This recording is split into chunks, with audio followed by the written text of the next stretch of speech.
Thursday being June 1st, 2016, Charlton Planning Board will open up its hearing tonight. First thing we got is some bills. We have bills from Graves Engineering. We have 4 invoices. The 4 invoices total $4,313.55. Each invoice is assigned to a project. We have another one from Graves Engineering for $1,965. We have a bill from Pitney Bowes for $114.75 from February, March, and April. And we have another one from Pitney Bowes for May and June for $76.50. We have phone cell use of $93.38. We have mileage, Allen for $134.67. And we have another mileage bill from Jane for $128.44. All the invoices are included to show the billing. We have a bill from the Telegram and Gazette for $264.68.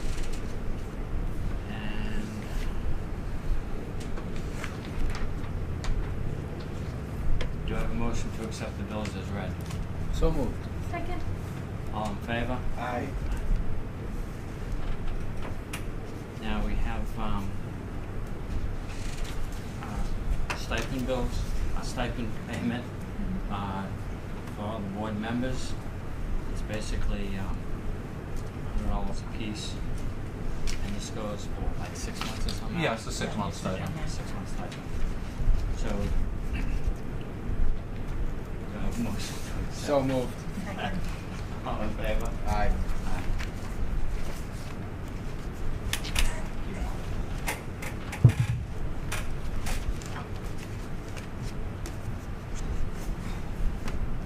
Okay, we have payroll. This will be for Jane and Alan, and the payroll time is from 6/6/16 to 6/11/16, 6/13 to 6/18, from 6/20 to 6/25, 6/27 to 7/2. Do I have a motion to accept their timesheet as shown? So moved. Second. All in favor? Aye.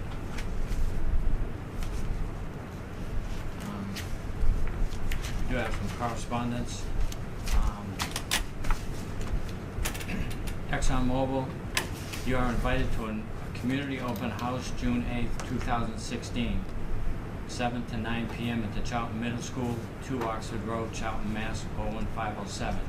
Representatives from ExxonMobil, the town of Charlton, and the Massachusetts Department of Environmental Protection will be on hand to answer questions about the installation of water lines to provide long-term solution to groundwater contamination in the area. We have a report from Graves Engineering for 23 Trolley Crossing, Kamasi Masonry Supply Site Plan Modification.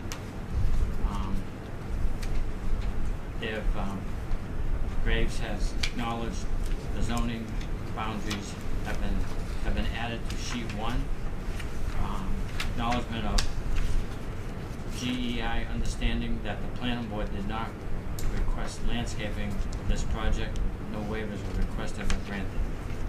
Acknowledgement building elevation plans were not attached to the submitted final revision set plans. However, GEI understands that plans were submitted to the board at the last meeting, and are on file with the planning board.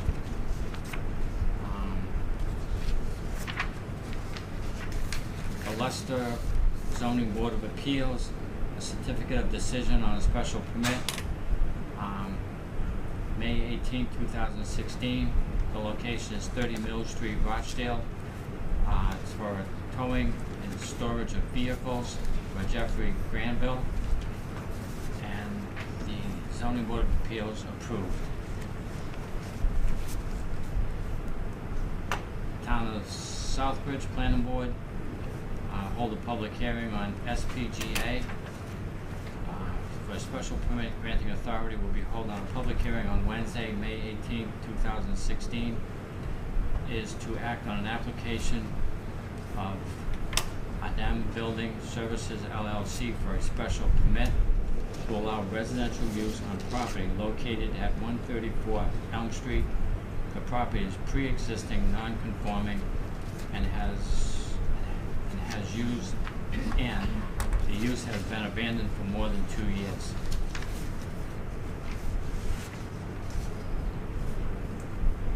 Town of Southbridge, Planning Board will hold a public hearing on Wednesday, May 18th.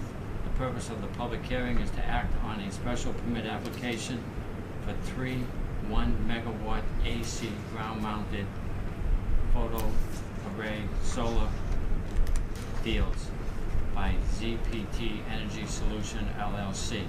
The subject property is located off Dresser Hill Road. The Town of Southbridge Planning Board will hold a public hearing on 6/1/2016. Is to consider a request to keep livestock by Peter McGrath at 282 Lebanon Hill Road. The Town of Spencer Planning Board will hold a public hearing on June 21st. Special permit request for an extension. Applicant Laura Point LLC and John and Susan Kroll located at 3539 Chickering Road, Spencer. The applicant is requesting an extension for a special permit for the rear lot subdivision, common driveway. And the last is the Town of Sturbridge Planning Board will hold a public hearing on an application for a site plan approval, Selective Energy Development LLC, on Tuesday, June 21st, 2016, on the application of Solar Energy Development to install a 1.9 megawatt ground-mounted solar array on property owned by Old Sturbridge Village. The solar array will utilize approximately 8.85 plus acres. The property is located at 1 Old Sturbridge Road. That's interesting. They'll probably use the juice for their own use. Yeah. Okay. Not quite being 7:15. Alan, do you have anything on? Do you want to do the Partridge Hill Road A&R before the public hearing? We do that. Powers. A&R? Sure. Right, sure. Let me grab it.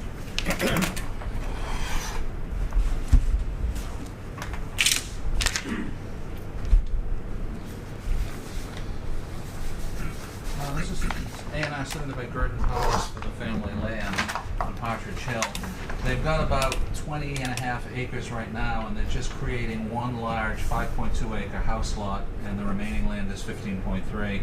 They've got, as you can see from the locus, plenty of frontage left with the 15.3, and they need 175 for the lot they're creating. They're going with 180, and pretty much just a large house lot they're doing.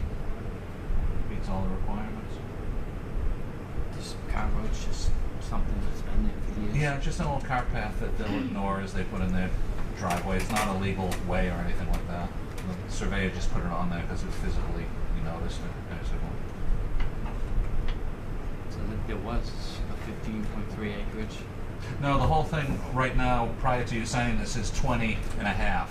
Okay. They'll leave 15.3 as the larger undeveloped piece, but they'll create this as a 5.2 acre single-family house lot. Little wetland up front, but there's plenty of dry land to get a driveway in. No problem. Do you have any questions?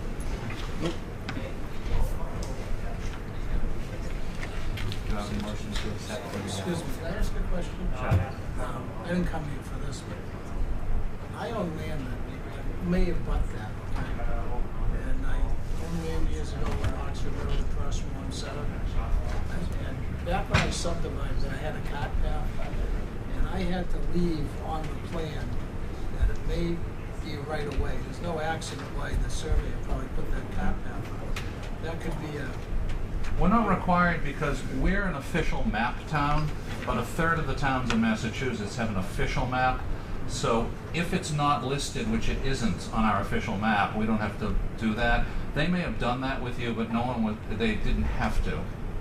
So you've got a good point though, if you're not an official map town, you've got to be a little, handle it different. so I don't have to worry about all the car paths. Not at all, no, because in the other 2/3 of towns that don't have official maps, you do have to worry, because you never know. But the point of adopting an official map is if something isn't on the map, it has no standing. Yeah. 'Cause I Keep know that in there's- mind for the future though. Yeah.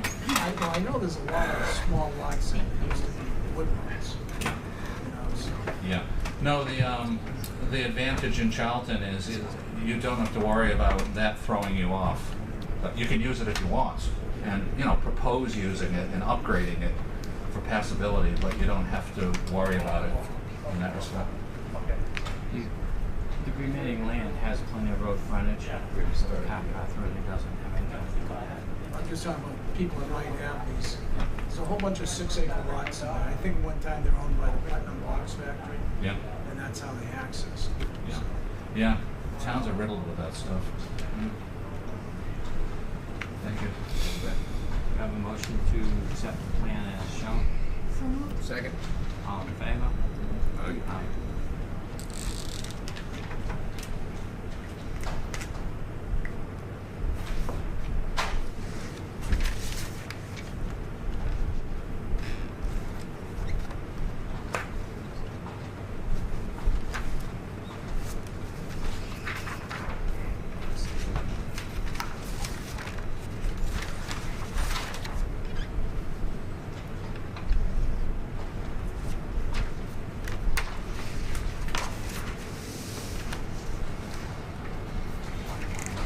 Once you're done with that, we're good to go.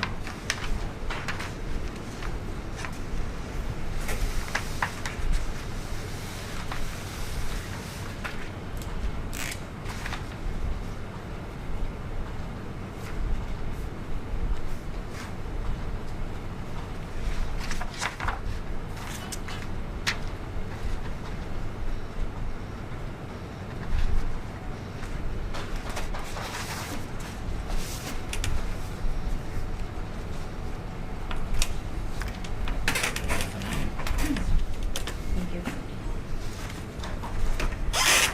All right, being 7:15, Charlton Planning Board will hold a public hearing in accordance with section 5.13 and 7.2.7 of the Charlton zoning bylaws. The Charlton Planning Board will hold a public hearing on Wednesday, June 1st, 2016 at 7:15 p.m. in the Planning Board office of the George C. McKinstry Building, 37 Main Street, Charlton, Mass. On application of Jason Batachi of 23B Highfield Road, Charlton, Mass. 01507 for approval of one proposed reduced frontage lot totaling 12.01 acres to construct a single-family home on said lot located northerly of Major Hill Road, Charlton, Mass. Assessor map 31, block D, lot 5. A copy of the reduced frontage special permit applications are available for inspection at the planning board office and the town clerk's office during regular business hours.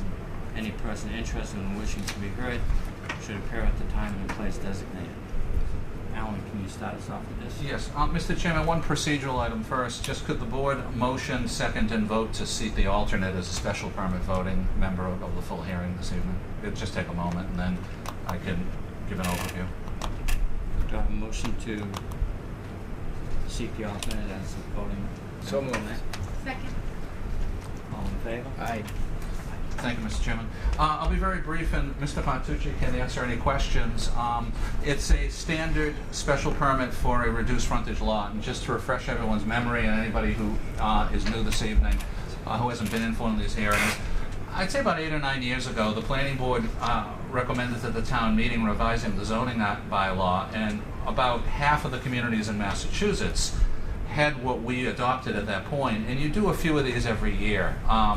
The planning board can hold a special permit hearing to reduce frontage as low as 50 feet of frontage in exchange for a larger lot that will only have one single-family house. That keeps people from having to do subdivisions with larger sprawl when they don't want to, when they're just trying to do a regular house. This particular one is land that is currently owned by the Jenningses, but the applicant has submitted it and he's buying the land. And in your packet you had the plan and just a few quick points. He's not proposing to reduce the lot that he's creating through an A&R later this evening to 50 feet. He's going down to 62.9. And also the lot that is created is 12 acres. And again, it requires a deed restriction as part of your permit that it won't be further developed. It'll just stay with the one house lot. So that's the gist of what the applicant is proposing. If the board has any questions of the applicant or myself, I'd be glad to help. Do you have any questions from the board at this time?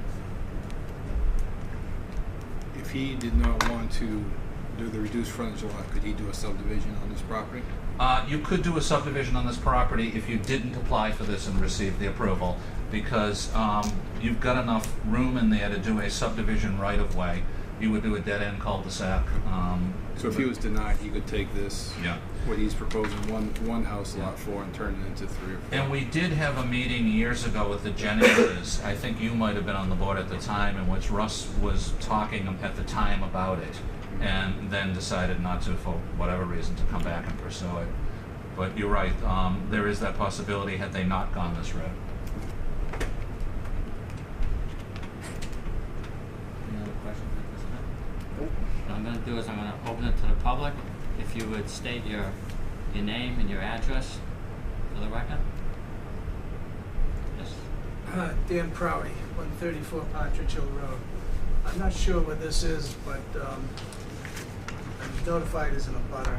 I own 210 acres next door. I don't know if I'm right next to you, but the survey I had looked like it's pretty close.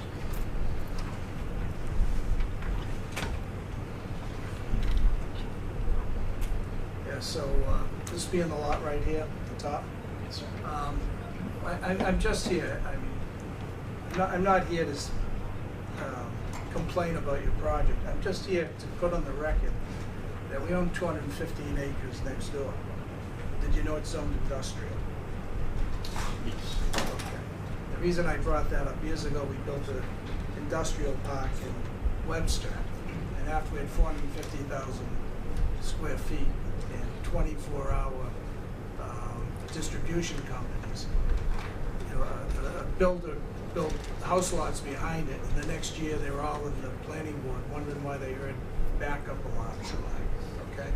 So I just want to show you for the record, okay, just so you'll know, that we did have a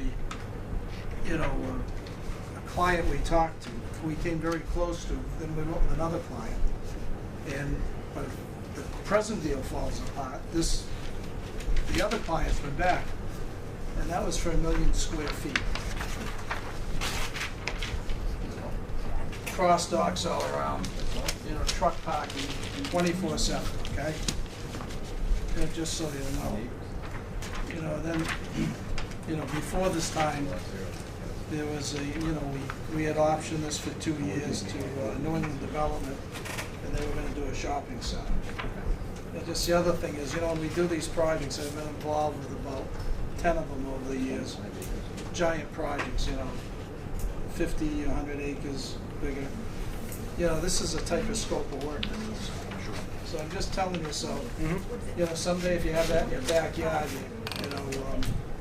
you're aware of it now. So, and I hope you add that to the minutes of the meeting. Because, 2 years from now, I don't want you to say, boy, what did I do? What did I get myself into? No, I hear you. So I appreciate keep it. this if you want. Okay. Thank you, sir. But, I have no objection, but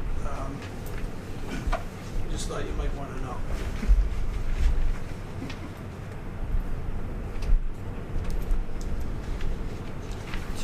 Just out of curiosity, Does your property go to Route 20? Yeah, I go from Route 20 all the way up to the Major Hill Road and abandoned So to the if- Sturbridge Town line. So if this project was to ever go through, they would have access from Route 20? Yeah, they would access it from Route 20.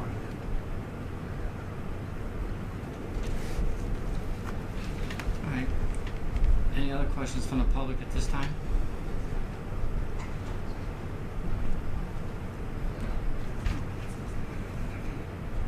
Motion to close the hearing? Aye.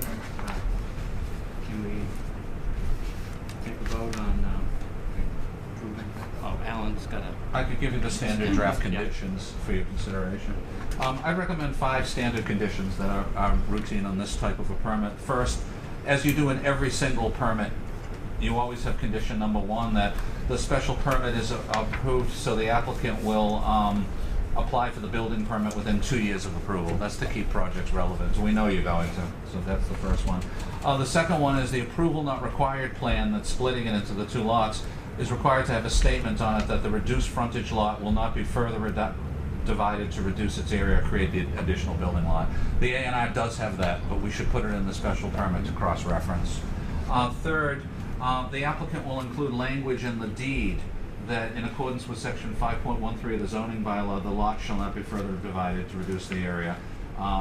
And fourth, it's the policy of the planning board that prior to the issuance of an occupancy permit for any building for a special permit, the planning board or its staff will sign off on the occupancy when the building permit, building commissioner sends it around. And fifth and finally, when the applicant applies for the building permit, at that stage, you'll have your exact location for the house. And prior to the issuance of the building permit, we received a copy of that for our file. Those are the 5 conditions I recommend, Mr. Chairman. I move that we approve the request with the conditions mentioned by Alan. So moved. Second. all those in favor? Aye. We'll write it up in the next few days. We mail it to you certified, so you'll get a green card. That's what it's all about. And the building commissioner will get it too directly. So that'll take care of it by the beginning of the week. Thank you, everybody. Can I have one of those copies? Yeah, I was gonna ask Alan if you wanted them. for- Sure, that'd be great. for the Thanks, record, Dan. Okay? Thanks, To bring Dan. those in. Jay, have a good night. Yeah, thanks, Dan. Yeah. Thanks, Dan. Have a good night.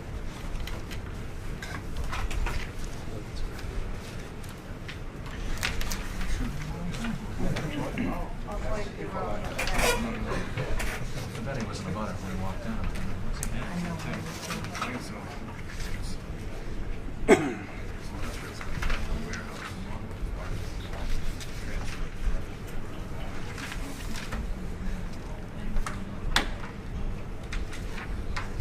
He does raise one interesting point that even if you're not physically near it, noise carries. Correct. You know, Yeah. so it's good to let the guy know that the potential is there someday. Night I can hear the train tracks on Shrewsbury Street. And I live on the Square. Did it bother you a lot? No, I grew up in the city and I don't care. It would sound weird if I didn't hear it. You can't. You just. You tune it out your whole life.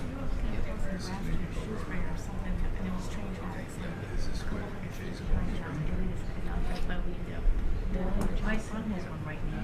He's fine with it. Like right now. I'll tell you, I'll take the dog out. You can hear it. He's 2 miles away, but he sits up and stares. You know. Yeah. But at night, when it's quiet at night, it sounds like it's a block away. Yeah. Yeah. I can't take the country quiet. Really? Something's wrong. Yeah. Take it quiet than I am. I grew up in the noise. Yeah, yeah. He's there.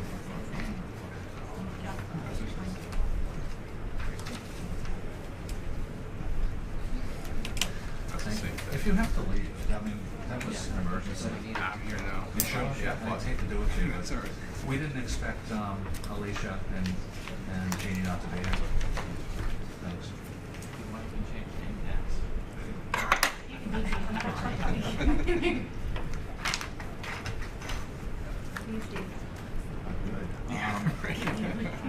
Ready, Brad, Jay? Yeah.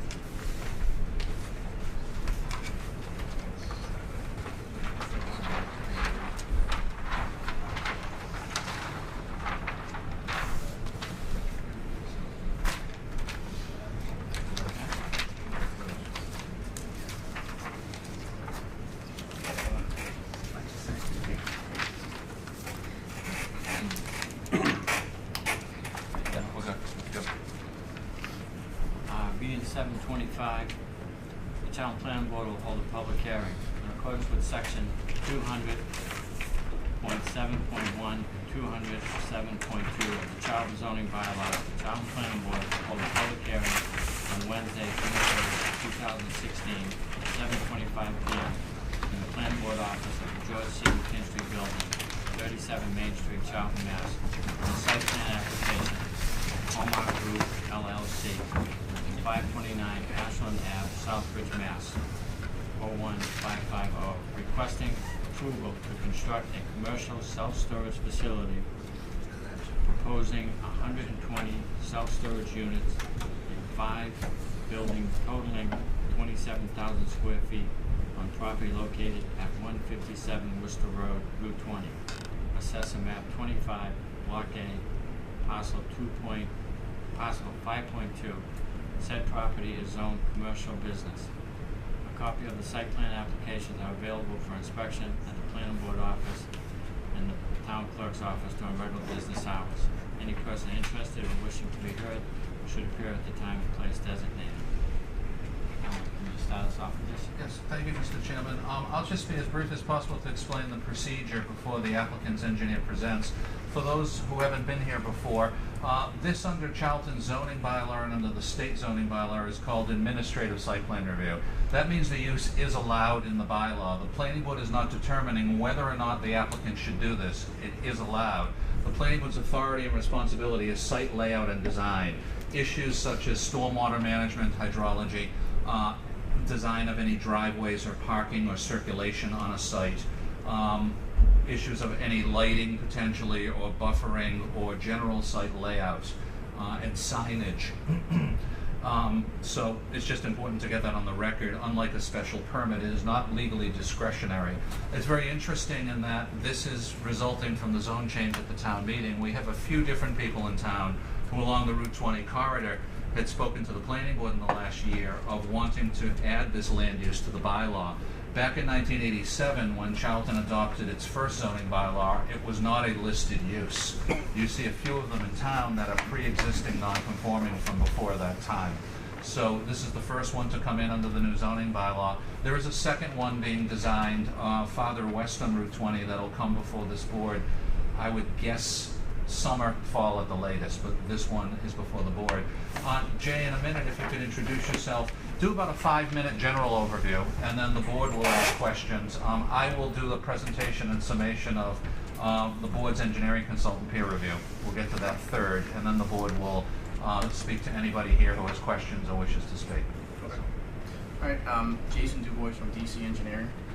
The project is located at 157 Worcester Road. It's Coleman Group LLC. The owner, Doug Munson, is here with us as well.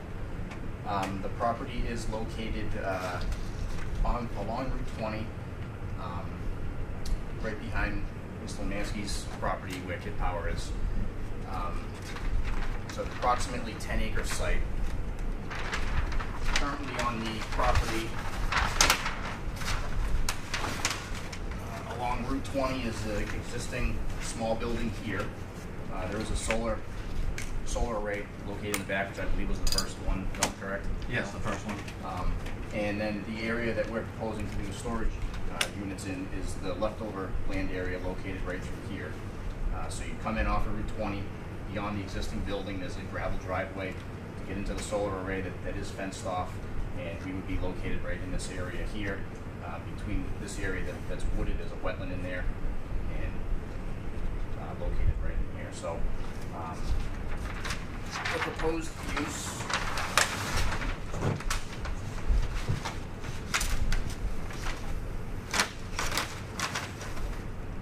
we have 5 basic buildings shown with approximately 120 total storage units in all. We have 2-way traffic coming through around here, 24 feet in width along the back side of the solar array, and 28 feet in between the storage units through here, each one. And then we have a 16-foot exit aisle to come out, so the vehicles can come in 2 ways through here, 2 ways in through here, and this is basically the secondary exit to get out. Also talked with Kurt on this as far as the fire truck accessibility, and he also recommended that we have a means of the fire trucks to get out. I just want to point out the 16 feet is really the closest point from like this area here to the curb, but it does, I mean, this area is 20 feet, and it kind of flares the way that the angle of the storage units is. We do have curbing located around the entire area. Drainage, we have catch basins, we have an oil water separator, ultimately going into the detention area here with an outfall that would eventually lead into there's another large swale infiltration area that was done for their previous site design with the solar farm. This site's had a few different uses. This was also run by Nichols when he was using crushing and processing material. So this site's been wiped out more than once, and it's been dirt, gravel, crushed stone. Right now it's mostly crushed stone through here. This area that we're working here now, it's been graded off a few times, but it ultimately it's been dirt for a long time.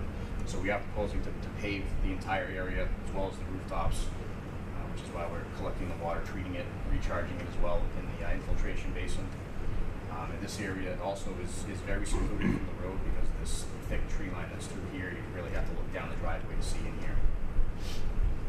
I know there was some comments from Graves, assuming we're gonna, continue this and hopefully take care of those and bring them on to the next hearing.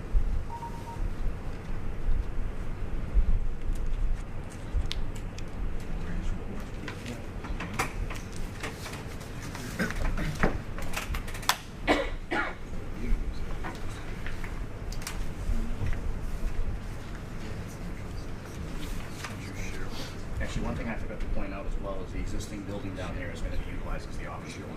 And we do have parking spaces shown through here as well as a handicap accessible space.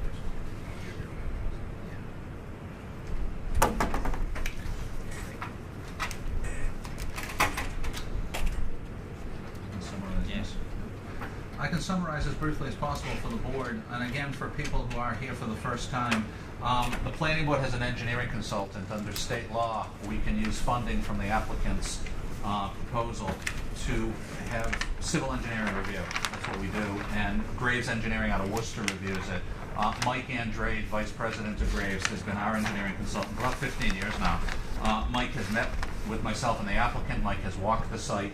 Mike did an extensive review, and the board just received what I just handed out is Mike's review. There's 45 comments. It sounds like a lot, but that's pretty routine. Engineering requires comments and reviews. I'd like to just point out a few things and summarize. The bulk of it is stormwater management hydrology, as Jay mentioned briefly. Comments 13 through 32. He's either asking or requiring more information here and there. So as Jay mentioned, when the board continues beyond tonight, you'll do a revision, we'll get it, Graves will do another round, and that's how these projects work. One or two items I just wanted to point out. Some of it we've discussed, and I just want to get the board in the loop. One of them, question 10, Mike is just asking if you were proposing a dumpster. It's not on the plan, but in our working meetings, you said that you weren't proposing a dumpster because obviously if you put a dumpster in for people to use in their bins every single day, it's just going to overload, and it's not mandatory. They'd just be responsible as clients for taking their stuff in and out. Landscaping, as I mentioned in one of our working meetings, there's none on it right now, but we need some level of landscaping. So in the next round, if you can propose something in the way of a landscaping amenity. I don't recall, and Mike asked the question under comment number 4, are you proposing lighting? I believe we're going to just show some wall packs on the buildings. Okay. So you'll add that in the next round? Okay. But not standalone, just the wall packs? It's okay either way, but it's... Just wall packs on the buildings.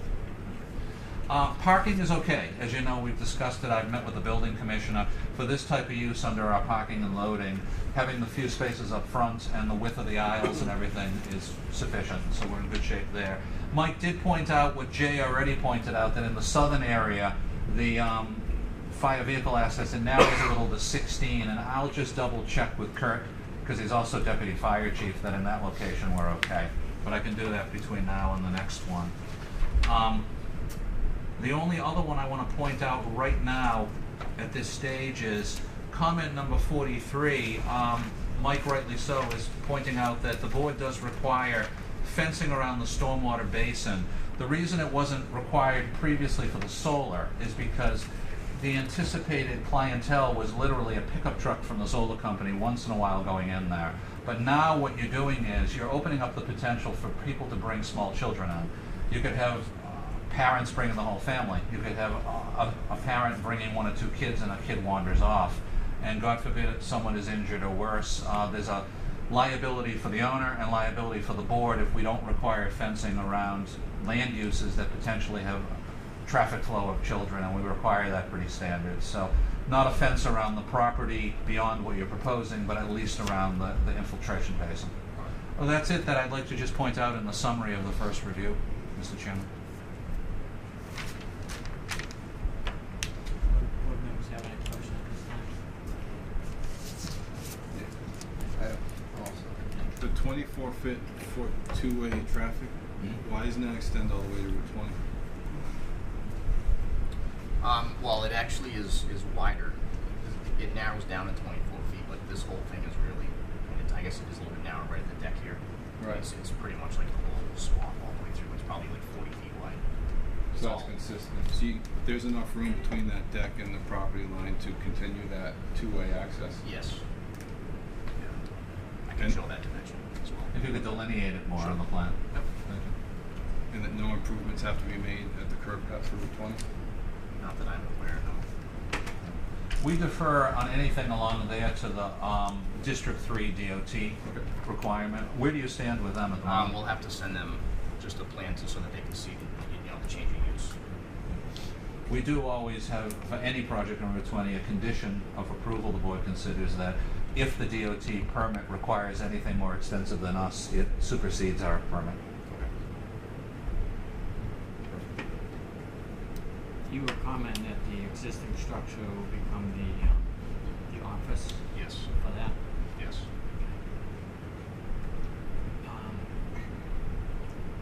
Access to the solar farm, how does that get incorporated into this drawing?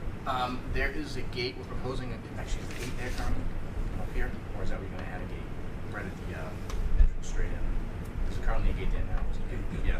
There's currently a gate here now, and that'll be remained in place, so you can drive straight, just straight in and get right into the solar, right through the gate there.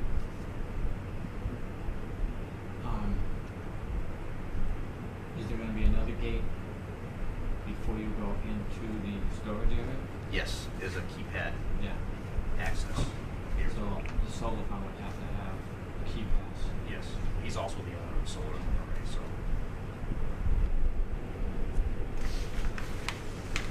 This morning, I was just curious. I wasn't aware you put in both pieces. It's basically locked all the time. So there's Locked, alarmed, neighbors. We went through that at the solar review, if you recall. Is there gonna be some signs up on Route 20? No?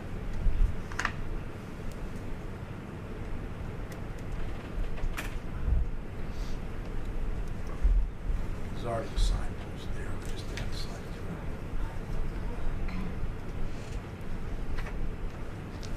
So Alan, you want, I guess we can open up to the Yeah. public.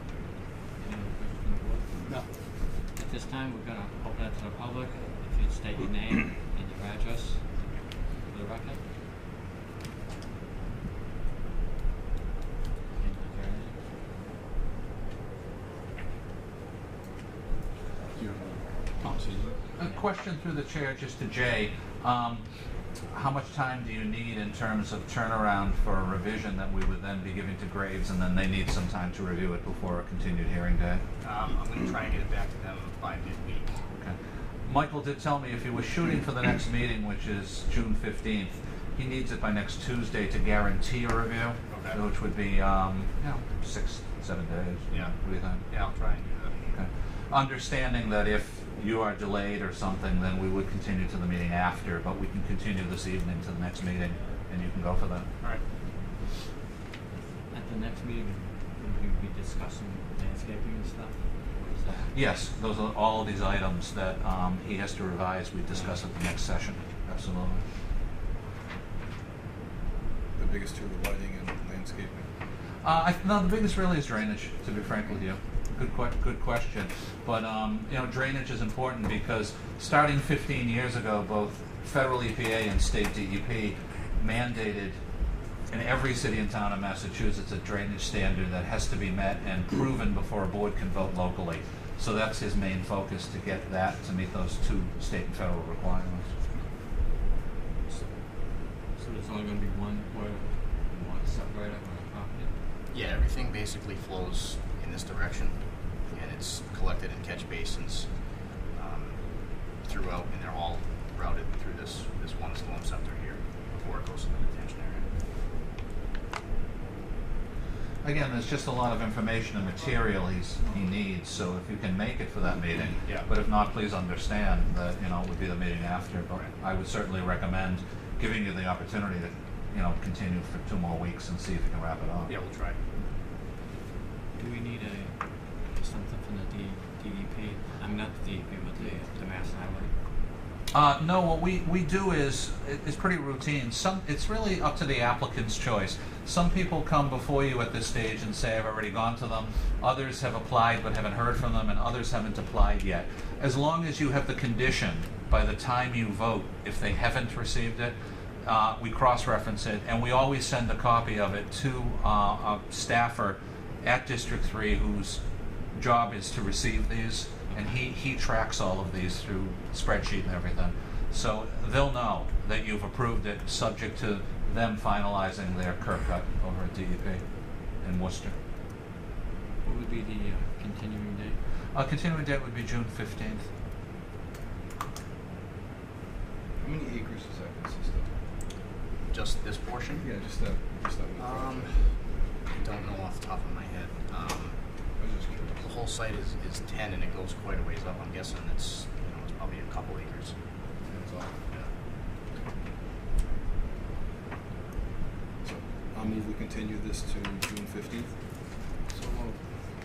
All those in favor? Aye. We'll probably be second on the agenda. We have Treehouse Brewery first that night, so Okay. just to let you know. All right. Oh. Is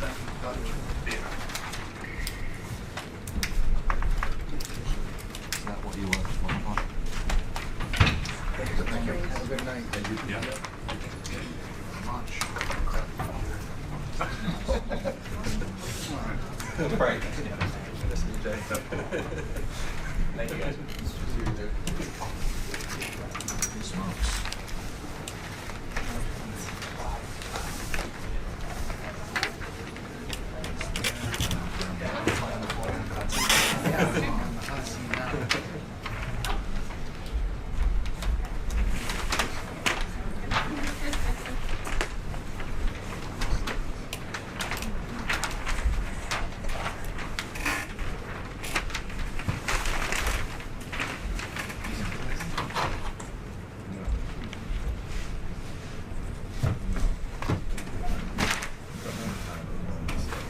Okay. Being 7:45, Town Planning Board will hold a public hearing. In accordance with Section 200, 7.1, and 200, 7.2 of the Charlton zoning bylaws, the Town Planning Board will hold a public hearing on Wednesday, June 1st, 2016, at 7:35 p.m. in the Planning Board office in the George C. McKinstry Building, 37 Main Street, Charlton, Mass. On the site plan application of Burton Engineering on behalf of Bruce and Cheryl McKissick, P.O. Box 341, Charlton City, Mass. 01508, requesting approval to construct and operate a vehicle impound yard, vehicle repair shop, and used car sale business on property located at 20 Griffin Road, Assessor Map 27, Block B, Parcel 8 and 9. Said property is zoned industrial general. Copies of the site plan application are available for inspection at the planning board office and the town clerk's office during regular business hours. Any person interested or wishing to be heard should appear at the time and place designated. Alan, if you could start this up on it? Thank you, Mr. Chairman. Again, I'll be brief, but it's necessary at these hearings to get on the record on procedure. As I mentioned at the previous hearing, this is also the same type of permit applied for as the previous applicant, a site plan review. It's administrative in Massachusetts, which means under state and local zoning law, in this particular zone, it's an allowed use. The board is not determining whether the applicant can do this or not. The board is, its responsibility and its focus is on the site layout and design. Again, the main elements of that are stormwater management, hydrology, are any parking lot or on-site access and driveway, any potential or issues related to lighting, landscaping, buffering, and signage. Those are the major issues we look at. Frank, in a minute, if you could introduce yourself. Again, about a general, initially, a 5-minute overview. Then I'll handle the Gray's review. The board will ask questions, and then the chairman will open it up to anybody else who wishes to speak. Good evening, Frank DeCary with Burton Engineering here this evening for 20 Griffin Road. The property is located on the north side of Griffin Road. You can actually see a little roadway. The property was previously subdivided. There was a subdivision roadway put in, and 2 lots were broken out of it. It was never built out as a subdivision.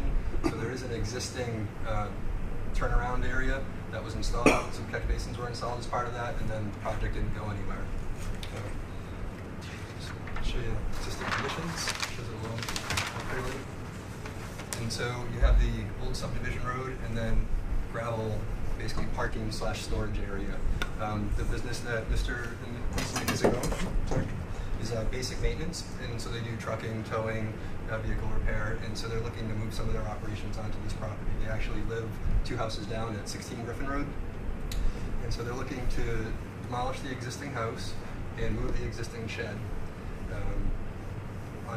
as part of an impound area for their operations. So the existing site's basically cleared.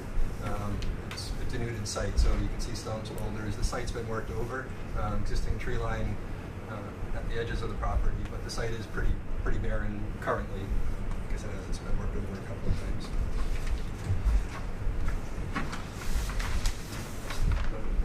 Pretty colorblind. So they're looking to do 3 different things on this project. At the upper elevation, the grades slope down generally. At the higher elevation, they're looking to put a storage / vehicle repair building. Lower elevation, an impound yard for the cars that they tow. And at the bottom elevation, they would do used car sales and customer parking. As part of the mitigation for the increase in impervious of the impound area of the parking, we're proposing 2 detention basins. And because the vehicle repair is considered a higher pollutant load, we're actually going to send things through an oil grit separator. So there'll be 2 different detention basins, one here, one there, and all the stormwater gets collected, sent through an oil grit separator to the detention basin, and down here as well, collected, sent through an oil grit separator, and the detention basin will overflow onto the road, and currently all the drainage comes down to the roadway. So sequence of events of how they plan on building this out, you'd have to rough grade the site to get the detention basins in first, and then after the detention basins, they'd be looking to do, I believe, the impound yard, the building, and then the parking for used car sales towards the end. So, but generally, the site work will generally happen all at the same time because the detention basins need to be installed first, and while they're doing that, you do some rough grading, get the grades balanced out, and then you bring the bound, bring the building in, and then used car sales. The site will be lit as well as security cameras. We do propose some site lights for the parking area as well as security cameras in 3 locations. So a security camera for the impound yard with a light, and also some wall packs on the building to light the parking area. So we did a parking summary to show that we meet the parking. The building is pretty much going to be Bruce working in that building. He doesn't, it's storage, working on cars. We're not proposing right now any water or sewer to the building. He would go to his house to, houses down, should he need to use the facility. So right now, we're not proposing any water or sewer as part of the project. Obviously, we'd run electricity up to the building where it would be metered, and then backfeed the lights on the lot and the security cameras. The shed, the existing shed that's up front here, the garage, would be moved as basically the security building for the impound area. So that would, again, be backfed from electricity from the garage area. That's it in a nutshell. The site's approximately 4.8 acres, to give you a sense of scale, so just under 5 acres. And the remainder of the space is just going to be left open space. You know, they might move something in down the road, but right now they're not planning on doing anything in the next couple of years beyond what we're seeing here. And that would be through a separate approval process, should they choose to relocate offices or anything like that on the site. So that would be something down the road that could come later, but isn't part of this proposal at this point. Alan, if you could, do you have anything to raise anybody on this? We don't have it, but I can go over my conversation with Michael of where he is in the peer review because of our extensive workload, and also it's a very steep site, so he didn't complete his review for tonight. So I don't have one to hand out and go through. We'll have it in the next day or two, and I'll give it to you. But he told me, where he is and what he's reviewing, and so far it's routine. I think the main issue is just that as we've had working meetings, as we put it together, that it's a steep site. Yes. And again, as I mentioned at the previous hearing, the federal and state requirements in Massachusetts for the past 15 years are that they're required to design the stormwater management so the current level of runoff or lack of runoff onto other property does not change. And that's what you presented. But Michael will require some revisions, obviously, that you're required in the next round to assure that. I just don't have the specifics this evening to hand to the board, but I anticipate if not tomorrow, Friday, that I'll be able to get you something. And if I might add to that, we also just got out there yesterday to do test bits for the drainage system for groundwater separation on the infiltration. And when we first were looking at it and you do your analysis, we look at the web soil surveys.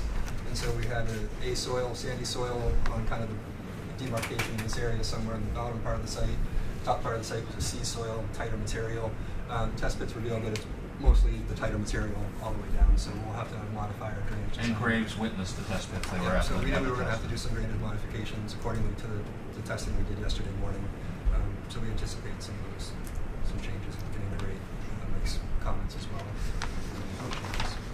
So really the first stage would be to build the retention ponds and to do the drainage areas and stuff first? Yes. Yep. So you have to demo the existing building, put in your detention basin, and we've rough graded this area.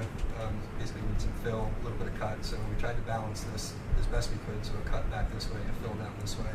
This is already pretty much graded out, but there's that gravel area, gravel kind of storage area up here. So that's already kind of rough graded up here. We don't plan on changing the grades all that much up in this area. But yeah, the catch basins and stuff would need to go in. Where the storage yard is, would that be a gravel base or would that be a paved base?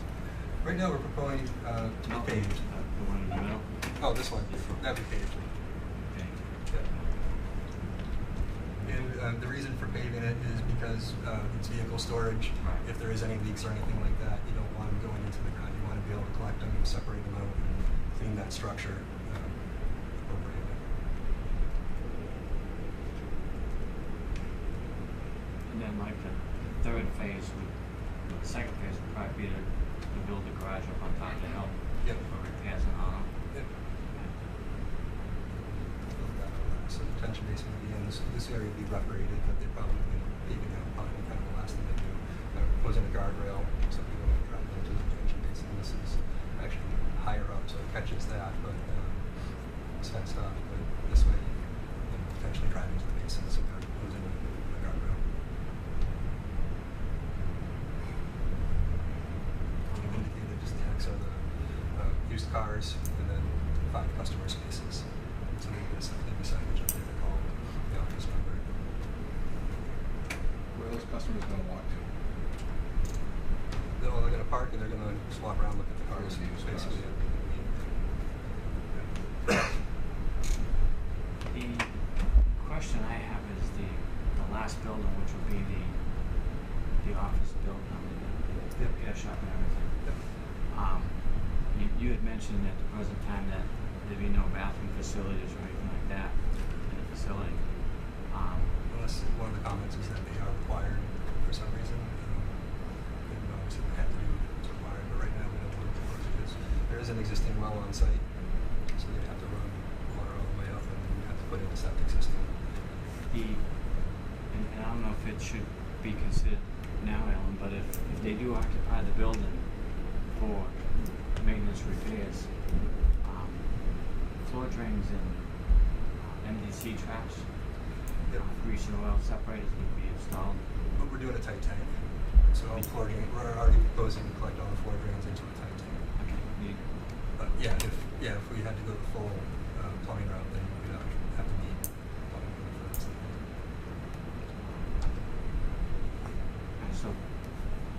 So there will be provisions for a tight tank now for Yep. floor drains? Yes. Is that sufficient on the plumbing side? Yes. If they can either use a tight tank or they can, because there is no town sewer up there, that would be the second requirement. I just want to make sure it's in the drawings. I had enough grades needed to address that. Sure. They more or less defer to whatever department, such as plumbing in that case, if it was a Board of Health issue or something. But the board can, if that's what you're proposing, and the plans currently don't mention it, adding the detail would only just help for information purposes. Yeah. Sorry, what detail? The detail for the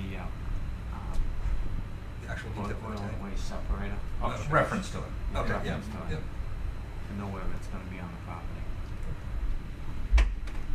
Who determines if a restroom is required for a commercial building? I would assume that's Board of Health. No, comes under the plumbing. Plumbing one? Okay. It's just outside of our purview, but it's the applicant's responsibility to meet that requirement, separate from site plan review. Okay, so it's nothing that has to do with us. Would just be when they pull the building permit Okay. to use the building. At that time, the Board of Health is going to require all the plumbing inspector to have bathroom facilities. Yeah, So in that facility. they could build it to what we okay. exactly. If the Board of Health or the plumbing inspector says, no, you need a bathroom, Right. then it doesn't matter what we say, they have to Yeah, go by that. and it doesn't trigger having to come back to you. It's their world, their responsibility. Okay. And if we did have to do a bathroom, we'd have to put a septic system in. And so we'd send them plans because the grading would probably change a little bit. So we'd probably, just given the groundwater is not super deep out here, and the soils aren't super fast, we'd probably end up with a bit of a mound type system. So we'd end up with some fill, so there would be some grade changes. Overall, it wouldn't affect the site plan, but the grading would change a little bit in the area of the septic system would be, from the planning board issue, that would be the main thing that you'd see. It's just that once they build that particular building, they start to occupy it. It's considered a place of employment, and that does require a bathroom facility. We have the adjoining, our house is right next door. We're gonna have our office out of the house, we have a handicap ramp, we already have an existing bathroom. No one's gonna have access to the garage other than me. Have you run this by the Board of Health yet? No, We I haven't yet. ran it by Kurt, that's Yeah. about it. Yeah, we would Because I'm start gonna the be process, working but- from the house with the customers, my office is based out of the house, I will be up there. Nobody's ever going up there but bros. So the idea is if you don't need water, you don't need sewer. So. I mean, I'll that's why definitely we start were- working on that, that's definitely a Yeah. key point, definitely, I'll make the calls, who do you think I should start calling? I think you should go to the Board of Health office, I think it walk is- in and speak with them. Where it will affect you one way or the other is in terms of getting your building permit. Yeah. Because the building commissioner has to have the Board of Health sign off before he issues one. It doesn't affect your site plan review here, but it's Mhm. something we're flagging for you. Okay. You zone industrial, and it's a commercial building, it doesn't matter if it's just Bruce working there, it's still a commercial business, so you're not gonna, it's not like a private garage on a residential piece of property. Well, I thought it had something to do with the customers coming in and out, that I had to provide a bathroom for them. That's more for your employees. And even if you are a single employee, it has to have a bathroom in it.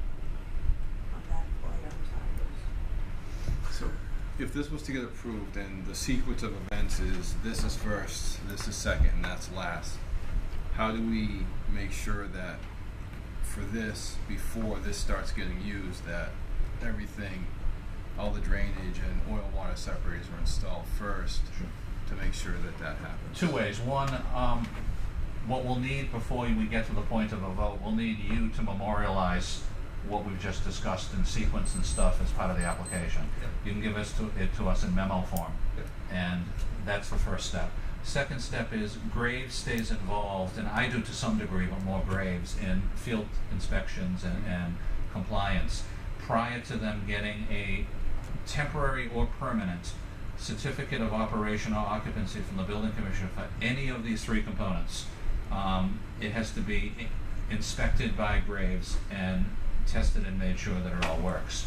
So Kurt will hold off on issuing an occupancy or a certificate of operation for any of these three components until he receives through us from Graves Engineering that the elements that you just described on infrastructure and utilities are properly installed according to the plan and operating and functioning properly.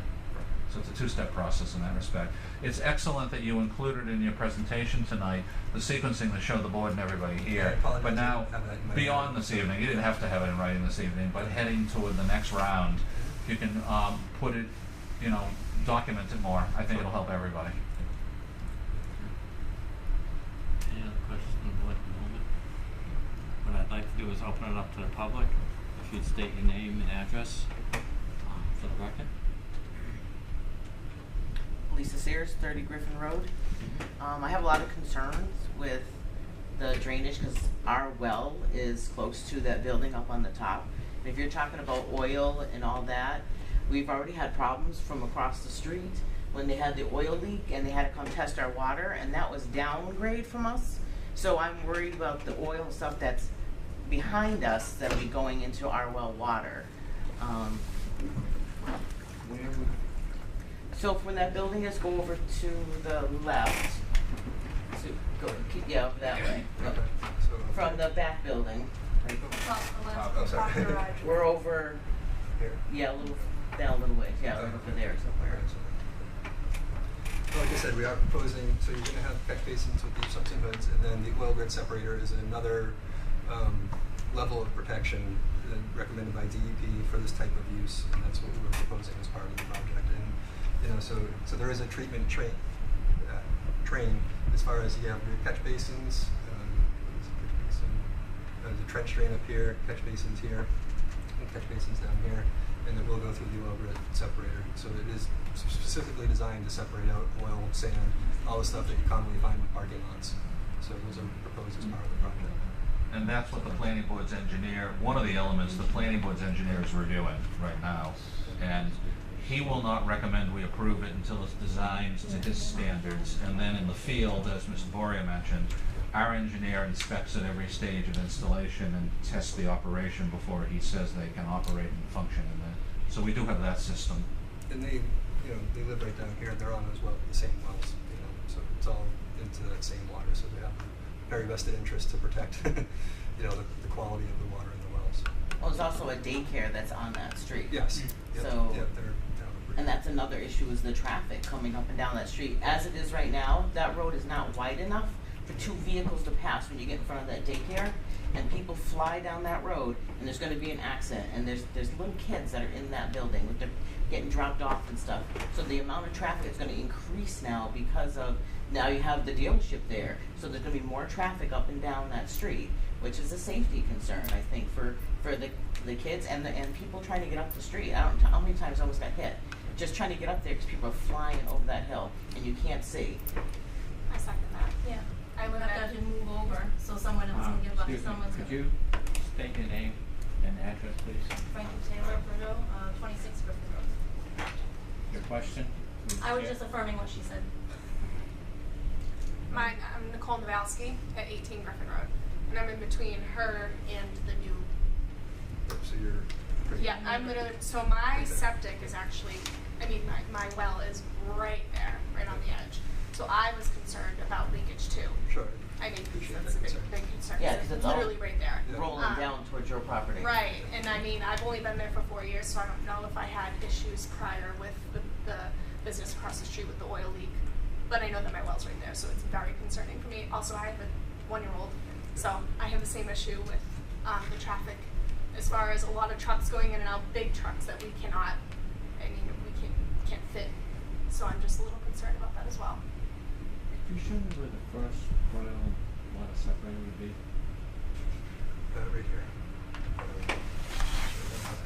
So it shows up that on the grading and drainage that has.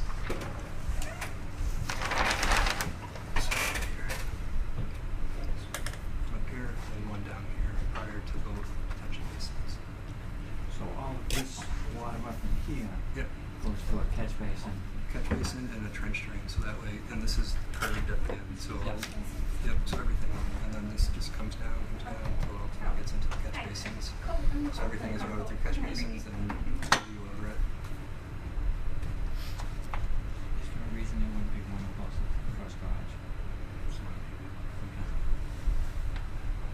Because they calculate the amount of flow, and that's big, that's enough to handle all the drainage from that whole area. Right? Yeah, yeah, and it, I mean, overall, it's not a huge site. The impervious areas are not, I'm not talking acres here. Impervious areas.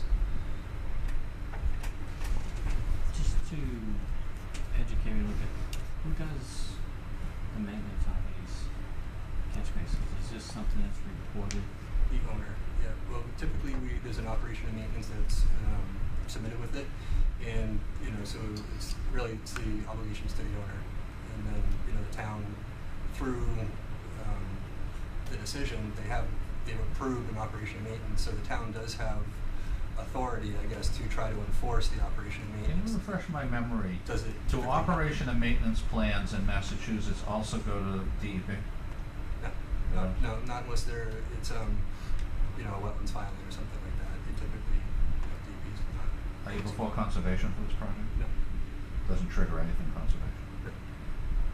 Thank you. Not next to any buffer zones or resource areas or anything like that. The stormwater system was designed, with the DEP's stormwater policy, so we are following it. It's a basic policy. So basically, everything that goes through the catch basins and storm drains ends up in the retention ponds, and then the retention ponds just. They infiltrate it, yep, and if there is any overflow, it would be to the road. Right now, all the runoff basically goes down to the road. So. Do you guys understand that? Kind of. As far as the contamination goes, is what you're worried about with the wells, as far as Yeah. that issue goes, there's you're oil 100% water with separators that as the drainage goes down, the oil floats up and it separates from the water, and the water continues to drain down. And those oil water separators have to be cleaned every so often. And So that the oil stuff, stays in a container, is that what you're saying? well, it's not a container, it's a huge It's like a big septic concrete. tank, basically. Yeah, You can it's picture what a septic tank is, and it has some baffles in it. So basically, there's pipes that stick below the water elevation. So as the water comes out, it has to go through the pipe. So it moves like a septic, the oil is, but it's the opposite, the water's going underneath, the oil's going to the top versus septic where the waste is on the bottom, the water's on the top. Yep. Yeah. Yep. Like the gravy separators. You ever see the oil separators for the gravy separators? Similar idea. So their engineer designs the site so that all the water drainage above ground has to go through the two of those oil water separators before it gets recharged into the ground. So any water that gets recharged into the ground near you guys should be clean. And our engineer doesn't redesign it, but goes through his design and makes sure that it's designed correctly to protect you guys and the town as well. So how often is that tested? Is it tested like yearly to see if there's any leakage that's going into the ground or our water? Like, It's through, that'll be proposed in your operation and maintenance plan, and given the steepness of the site, combined with that, even though it's an industrial zone, you have some existing residential in the thing. You really should be proposing something that our engineer can say, yeah, that would work, or he'd recommend a revision to what you're proposing for testing and maintenance and monitoring of it. So if you can add that to your O&M plan, Mike will review it as part of his second round review. And we've done that before. It's nothing new. Some projects we never even talk about the O&M plan, but I think what triggers it here is a combination of steepness, and you've got industrial use proposed with some residential nearby, so it makes sense to routinely cover that item and just provide assurance. The first collection site is around where the circle part is of that. Well, it's collected by catch basins, basically the grates that you see in the ground. So this area is collected by a grate, and then like a little grate that goes across the road called trench drain. And then we pipe it down. This is all collected catch basin, and it's piped, sent through the oil and grit separator, then to a detention basin. This detention basin will overflow into this one. And so this paved area will be collected by these pipes, sent to the detention basin, and then the remaining runoff is collected down here, sent through this oil grit separator to the detention basin. so are those those little spots, that's where your property line, right there, is where your house is. Yeah, that's my property Your line property's right that. there. Yeah. So your well is right there. Right there. So- Yeah. And the basins are underground. No, the detention basins are above ground. It's basically just hole in the ground. One thing it's gonna do, you know how that road, it always floods right there? It's Right, gonna, that was another question. it's gonna do away with all that flooding. So the basins will fill up, allow it to infiltrate, and then, I mean, if there's multiple storm events, then they overflow, but. And so are those covered, because she's got a 1-year-old, so. They're fenced in. Fenced in. Is the whole area gonna be fenced in? No, so the detention basins are fenced, and the impound area is fenced. That's all that's proposed for fencing. I do believe we put a buffer around the impound yard, we put a ditch in to even add We access. we put a level area around Yes. it, just to Make maintain. sure we double spotted that area Maintain around it, so. to catch. So one of the other issues too is gonna be the noise at night, just because if they're towing in cars late at night, we're going to hear that coming in and out. And her house is right there, Yeah. so her bedroom window is right by that road. Right. So she will be hearing, My son's bedroom is right there. and you're on the other It's side, that yep. Yeah. That's a big issue. So, for me. noise. It's already is- loud appreciate enough. that. It's Yeah. very I mean, loud yeah, there it's as it noisy is. all day long, when we Yeah. get some peace at night, so You it's, answer through the chair, let the chair monitor the conversation. You can just, sorry. one person at a time. It's a lot for him to absorb at the same time. So your question would be the noise level in the evening? Yeah, I mean, once, at 5 o'clock, when the business shuts down across the street, we get some peace from the noise. Right. So, but now if they're towing vehicles in, and you're gonna be towing vehicles in all night long, you hear the backing up of it, the lights on the tow truck, it's gonna make a lot of noise coming through. So I sleep with my windows open at night, so, and there's people right on either side of them. So I know they're saying it's commercial, but there's 2 residences right by them, right beside them, so it's gonna be very noisy for people who are trying to sleep, and if they work a different shift, which she does, so it's gonna throw off people. How much activity? I tow for the town of Charlton. I had 3 tows this week. You could address to the chair, please. I had 3 tows this week. Currently across the street used to be Charlton Welding. He had 27 plow trucks that were out 24, 24 hours, throughout the winter. They have we had operations out back that, where they had trailers hauling and grindings off the pipe. I mean, I live there also. I'm not gonna, I'm a 24-hour tow company, but basically, We only tow 1 week on for the police, 2 weeks off. We don't tow 4 weeks in a month, 24 hours a day. It's not our business. 24 hours a day, we only do the police towing 24 hours, which is 1 week on, 2 weeks off. That's The it. average is a couple of cars. Well, let's not pray that anybody has cars. No. I've had, last week I towed for the town, I had 3 tows. I mean, I can't predict how many crashes there are. They are correct. I Right. apologize. I'm not gonna sit here and lie. We get 2 car crashes at 2 in the morning. But we will try to be quiet. And I'm sorry I did take the floor and didn't address myself. But because they're my neighbors and I wanna keep the peace, I also wanna mention that that Larry McKissick is our nephew. And we will try to take the tow trucks out through the access road by Excel Recycling. We won't go down Griffin Road to cause traffic jams as you're coming up with your automobile. You're gonna meet this big heavy duty tow truck and meet us Isn't at there the already end. something Okay. in place where big trucks can't go down the road, they have No. to go out the access road? No, I don't believe so. I don't No, know they where go it is. down the- Griffin Road, yeah. They go But by my I house mean- every night, every day. We Well, will that's- try to that's use the another truck. access That's- road. yeah, I mean, that's- Sorry, Sorry. Peter, sorry. Keep it. Alright, those are issues that we just have to consider and go from there. How is this zoned? Industrial general. Zoning change last year. When did they do the zoning change, Alan? Last. October of 2014. It was already industrial, but it was the BEP industrial. Correct, yep. And they shifted to the IG industrial at the applicant's request to town meeting, but it was still industrial before. Yep. So the use allows them to do what they're doing. Yes.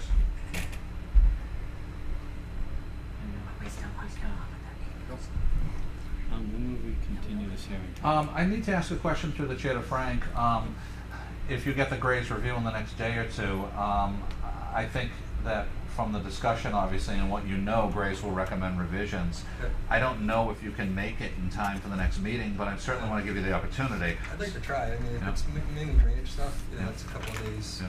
Just understand, you may not. It depends on the specifics. Yeah. So I have no problem, Mr. Chairman, if the board wants to continue to June 15th, and then if Graves determines that it came in at a certain point where they can't do the turnaround, we'd be continuing to our first meeting in July. How would the abutters be aware that it was postponed for another day? What I recommend, because there's only a couple of people here, if they want to leave before this evening with Jane, their name and phone number, we're talking 3 people, Yeah. we can let them know if it turns out that for June 15th, it's going to be continued to the July meeting.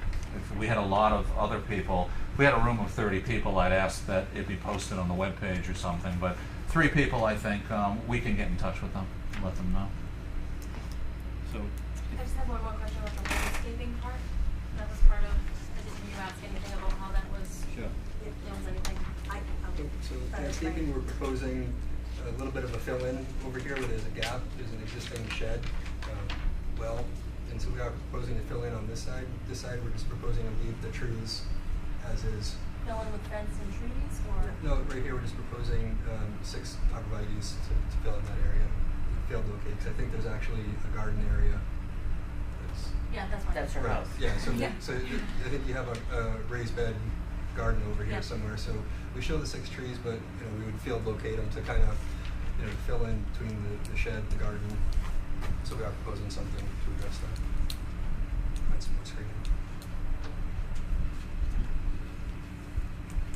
So we'll wait for the Grace report to come back, Yes. and we'll continue this hearing. Continue to June 15th, and Jane, if you can give these folks right now Yeah. the sheet, and we're looking at obviously 3 parties, 3 names and phone numbers, and we would contact them if it turns out that it will be postponed on June 15th for the next meeting. Otherwise, we would be on the agenda for that night. Did you say how you're gonna address the lights? You said there's gonna be lights, so that's all gonna be lit up at night? Yep, we have, are we gonna have constant lights, Frank? Bruce, do you want constant, can you answer I that mean, question? if I don't have to have constant lighting, I We don't could do want that. solar lighting, or something when we pull in and approach that they go on. I think for the impound area, anyway, I think they would want motion sensor lighting just as part of the security for the cameras and whatnot. But the rest of it, I don't think that it would need to be on business hours typically. If So- we could get better clarification between now and the next meeting on the lighting we proposed. Who's in charge of that, or of what the requirement for lighting is? What we do is Graves looks at it in what they call a photometric review to see if it's creating a nuisance or not for any abutters or a concern. So if Frank can just give us the Yeah, so more we tried- detailed information. Yeah, so we tried to show basically, so for the fixture, the manufacturer has a light spillage and how it basically spills out. So these are cutoff fixtures, so they're supposed to throw all the light forward. So otherwise you end up with a big circle, if they're not, it's a normal light bulb, you end up with a big circle. These are designed to throw the light forward, so they're throwing it onto the areas that they need to. You could just clarify on the plan that it's proposed as motion detector only. That would help. Mr. Chairman, I'd recommend that we continue with the agenda. Yeah. Do I have a motion to continue the public hearing to June 15th? So moved. Second. All in favor? Aye. I don't have an exact time, but this would be 4th on the agenda that evening, so the earliest it would start is probably about 7:45. Okay. But we'll let you know when we schedule the agenda. Thank you very much. Yeah, thank you. That's me. I'm gonna-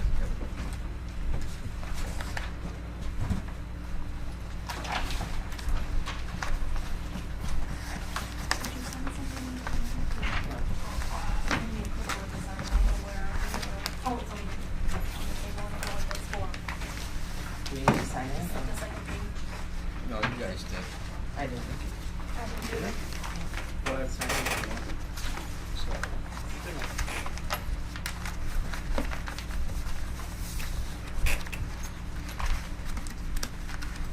What about the band?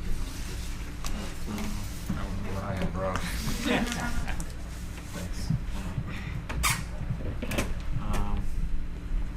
Next on the agenda would be the Pat Grant project. Yep.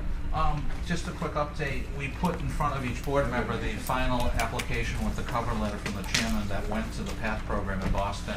Phil DiMartino will take it sometime in the next month to his in-house review committee and recommend that we get approved. That's for the market analysis funding for the Housing Authority to hire Lynn Sweet, who's one of the affordable housing consultants working on the project. Again, to refresh your memory, we were told in the past 6 months by Mass Development that they would like a market analysis, and we said, Jean and I said, well, she has a waiting list to show that need is legitimate, and they said, well, it's routine when you get into bank financing. So we told them, well, we haven't budgeted for that, so they said, well, we'll give you the money. So it's $18,000, and I spoke with Representative Durant this week, and Peter Durant said he'd be glad to work to support it, and he'll be contacting them this week. I spoke to Chief of Staff for Ann Goby, State Senator, and he said the same thing, that the Senator will jump in, and also that will happen in the next week too. So we'll let you know as soon as we hear, hopefully, good news on it. Again, there is no cash match, and you know we've done cash matches for other ones. We've just done what they call soft costs, which is staff time, your time, and all of that. So we think it's a solid proposal. Bill Scanlon, as you know, and I did get to Mike Jacobs, as Peter recommended, the data from it that shows, as Mike deals with different entities, that two things: the growth in town that justifies the market base for future economic development, but also that there's a lot of senior development that also should be attractive to a lot of businesses that provide senior services too. So Mike, I spoke with him last week and emailed with him last week, and he was very eager to go over it, to start showing it to people he's dealing with. So, the Bay Path project, we're in a deadline of the end of the month to finish. Engineering is done. The main thing that has to be done, there are only 2 tasks left on the Bay Path project analysis. One, Bill Scanlon is working with the attorney for Bay Path to do a deed review for the property, and just to see if there's any restrictions, easements, conditions that would or would not throw the project off. And secondly, you've had 2 working meetings, and the grant proposal requires a meeting of the Housing Authority on their agenda. So hopefully later in the month of June, it'll be on their agenda too. They have afternoon meetings, and that would wrap it up, and then we'll get a final version of everything you've gone over in a report and maps from both Bill Scanlon and Mike Andrade. And then we'll be at a good stage to talk further with the state as time goes by of, this was the launching pad, how can we move forward and get in the pipeline for that? But we're much farther ahead with the state in the pipeline for Meadowview. All right. Would you go to that meeting? The Housing Authority? Yes, I plan on going to that meeting, absolutely. I don't have a day and time yet from Jean, but hopefully it'll be in the very near future. The state would like us to wrap everything up by June 30th, but it's not the end of the world if it got bumped into July. They're okay with that. Emily McLaughlin is our project manager in Boston, and she said that. Okay.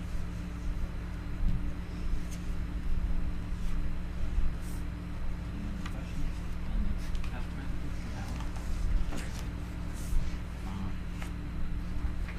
We go to the village. Thanks. A couple points. One, the second item on your agenda in 2 weeks is the Complete Streets program, and that's Dan Daniska, the planner from Central Mass Regional Planning, who's the regional project manager for that program through DOT and the state DHCD. So, as we talked about a few planning board meetings ago, Dan has gone to 5 or 6 planning boards in Central Mass, and you'll be the next one. And he'd like to come in, he said, for about 20 minutes or so on your agenda, and he'll walk us through, what do we do now to move forward on that? We have, from the town meeting budget, we have $10,000 for design that Graves would design, but Dan will walk us through these steps. And unlike a lot of programs, it's not like the PATH program where you decide to just apply. You've got to go through this certification and become a member of the program. So that's why he wants to meet with you and explain what we have to do first over the next, I'd say, few months, summer and fall, to put together a proposal and get it into the state that they'll review and say, congratulations, we approve you as a member of the program. Kind of like joining Sam's Club, literally.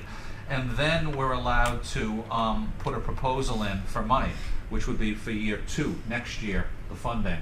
And again, we'll go over it all with him in the room in 2 weeks, but the state doesn't provide the design money, so they expect us when we apply to have design completed by Graves Engineering. So one thing I want to talk about further in 2 weeks, but start right now, is we had talked in the past, and I talked to Jerry Foskett the other day, and Jerry is very supportive of all this.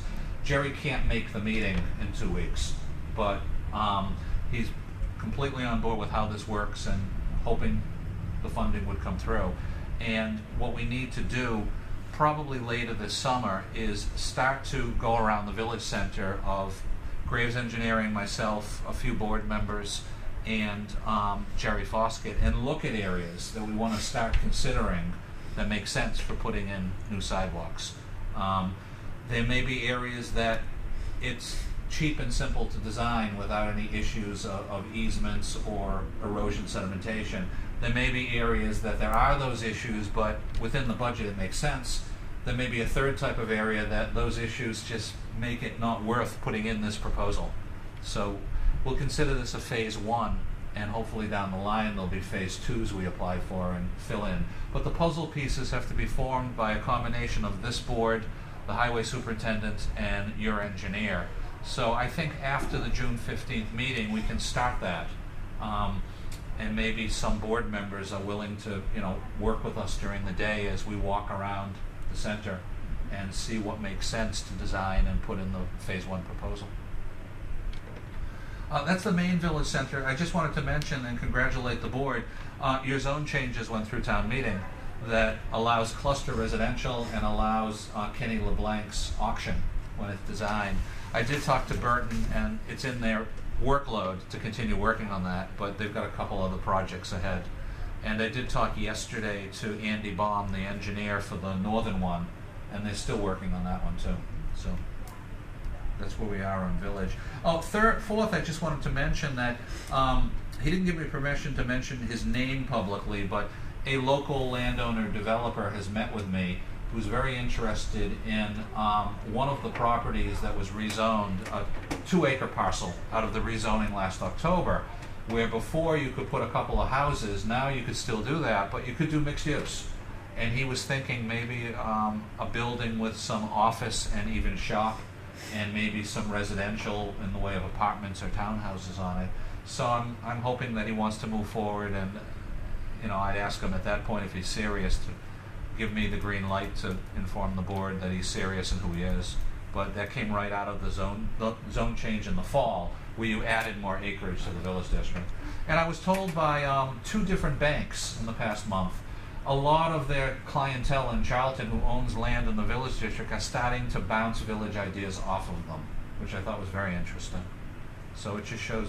One bank officer said to me, actually it was a vice president from one of the local banks, he said to me, there is a lot of conversation with 2 or 3 of our customers about village district. They're pretty excited about some opportunities, so hopefully they'll keep rolling.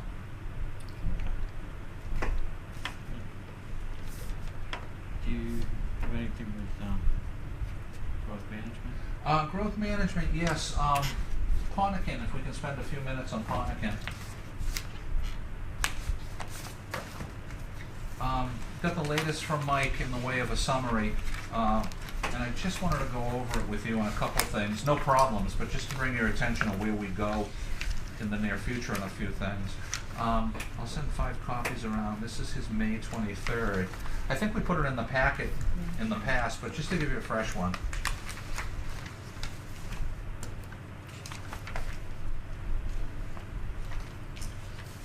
The very first bullet, halfway down the first page, when Michael mentions items, and I'll read it, the Lot 47 subdrain and swale has been completed, including the work on the abutting lot number 48, Mr. Donasi's property. And I wanted to point it out, if you flip the page, there's a photo. Your photo's in black and white. I've got the color one if you want to see it.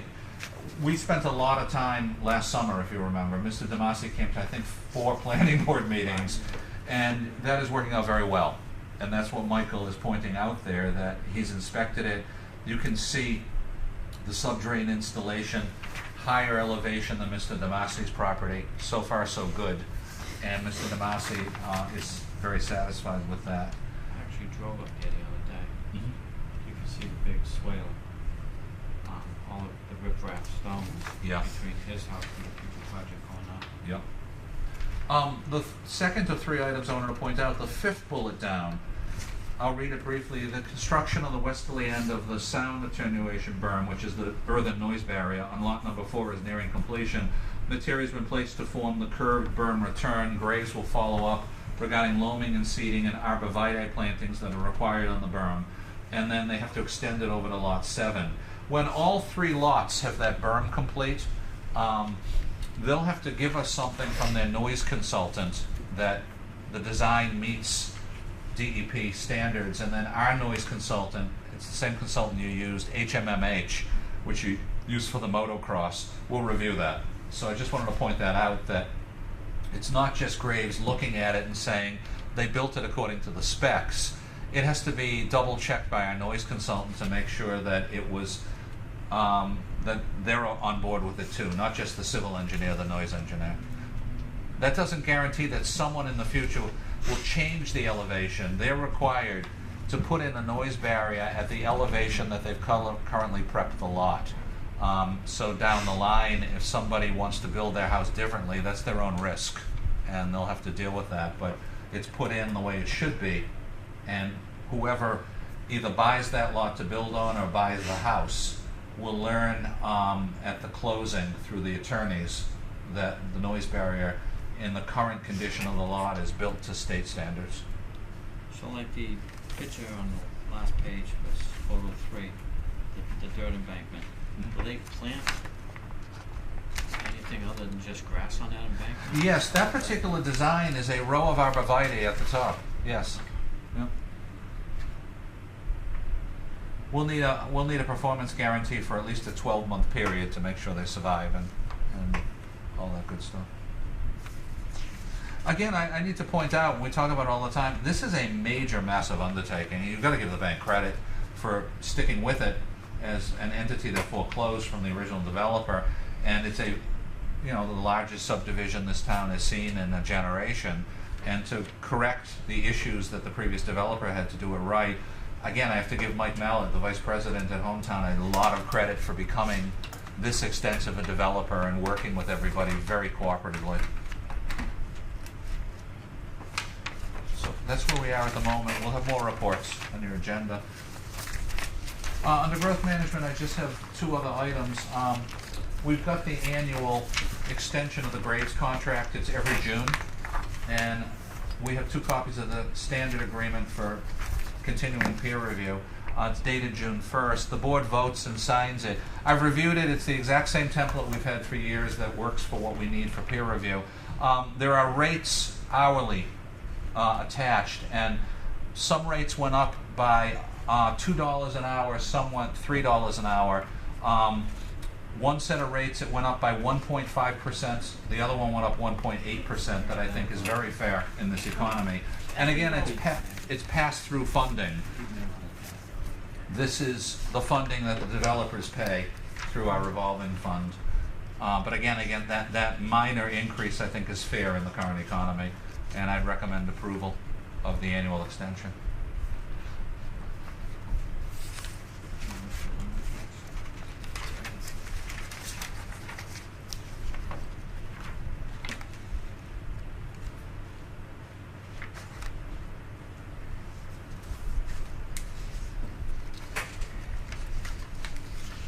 You didn't you have a copy of the old. Oh, I've got 15 years worth right here. Sure. Just to compare, I guess. Yeah, That's what just we're to trying to do. compare, just to What see. went up, what. Yep. Yeah. Yep, I'll show you right here. I'll give you that copy right here. And you'll see that some of the rates went up by, like I said, $2 an hour on that chart, and some went up by $3. The $2 increase is a 1.5%, and the $3 is a 1.8% increase in the hourly charge.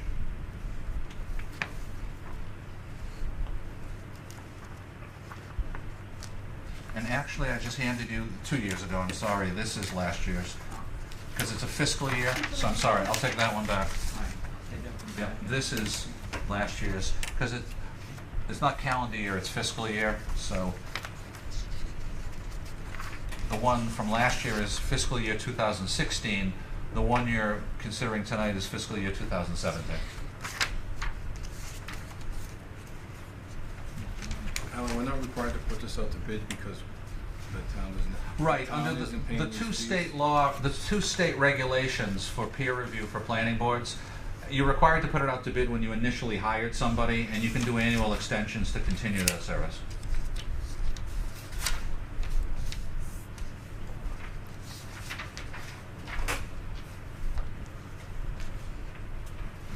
You have to vote to sign it. Just vote to sign it, and all members can sign it.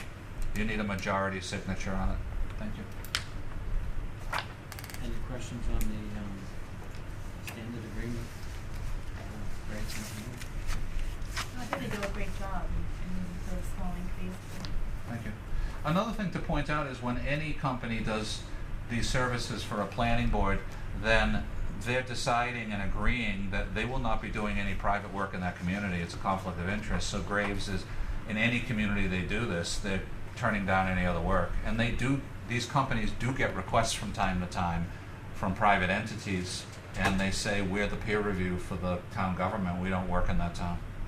So that's I think worth noting. Have a motion to accept the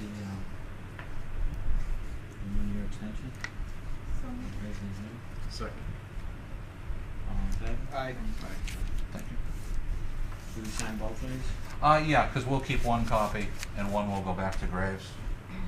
So if each member can sign both of them on the first page. Thank you.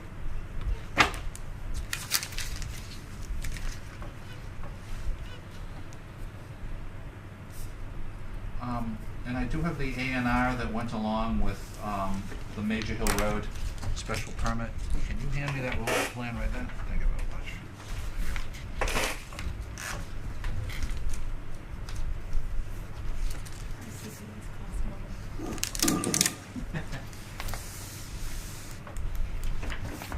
This is the same plan in A&R form that you reviewed with the special permit earlier this evening, and it has the note that's required. The surveyor put the note on the left. Reduced frontage lot shall not be further divided to reduce its area to create additional lots, and he references the special permit under condition number 6 too. So we'll just split it in two. And you gave tonight the approval for this lot to reduce frontage. This lot would, the size is deceptive. This lot has regular frontage anyway. They wouldn't need a reduced frontage. This one has 239. So, This one's already existing. yes. There's a house already built here. Yep. Yep. That's what I'm running. Correct. Yes. Why wouldn't they just 239? There was enough there to, is that R40 or A60? 40. So why wouldn't they do 150 and 150 and just Yeah. do 2 A&Rs? I think since he's not selling him this bigger piece, I think the Jennings want to reserve that for themselves in the future. I'm not sure why, but they want to reserve it for themselves to comply with the standard conventional. So, That's 239 frontage. yeah. And then the 65 with the reduced frontage will go to tonight's applicants in for lot A. So what are we approving now? This is the A&R that actually splits it. You couldn't split it before the vote on the special permit because Okay. you'd be signing an A&R before the special permit that violates frontage. All right, I follow. Yeah. So now, okay. Yep. So with these requirements gets recorded, right? Yes. Yeah. And it'll be cross-referenced in the deed, and they'll have to give us a copy of the deed before they get the certificate of occupancy. Was there any other requirements that should have been on this? Not on the A&R, no. Those were the only two requirements on the A&R, to put the note about it will not be further divided, and to put the note referring to the fact that that lot A required the special permit. Those are the only two that are required. This is still a dirt road. Yes. It's like, it's never Right. gonna get, and then that little brook, you know? Yeah. Didn't they refurbish that bridge Yes. a couple years Culvert? ago? I Yeah. believe so. Yeah, They did. do something almost in central Just houses. just before, running, I think they put a new culvert in. Yeah. Yes, the upgrade. See, that's why I think he didn't come back with the subdivision. And I think you were on the board at the time. The board was telling him for subdivision level, you would require a road upgrade and this and that, and they were willing to go in with an abutter on it, but then the abutter didn't want to go in and pay for half of it. And I think that killed the idea of a conventional subdivision in there. You were on the board at the time.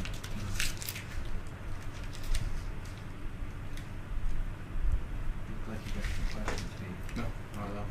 I'd like to make a motion, we approve that A&R. Second. All in favor? Aye. Aye.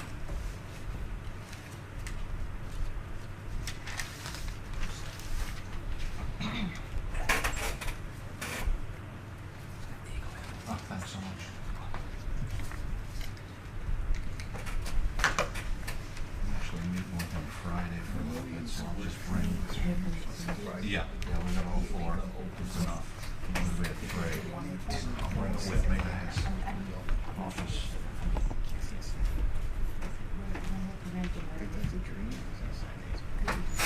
What was it, 22 acres? How many acres is that? Two something. Okay. Oh, three's enough. Yeah, yeah. As long as you get the three, we're good. Yeah.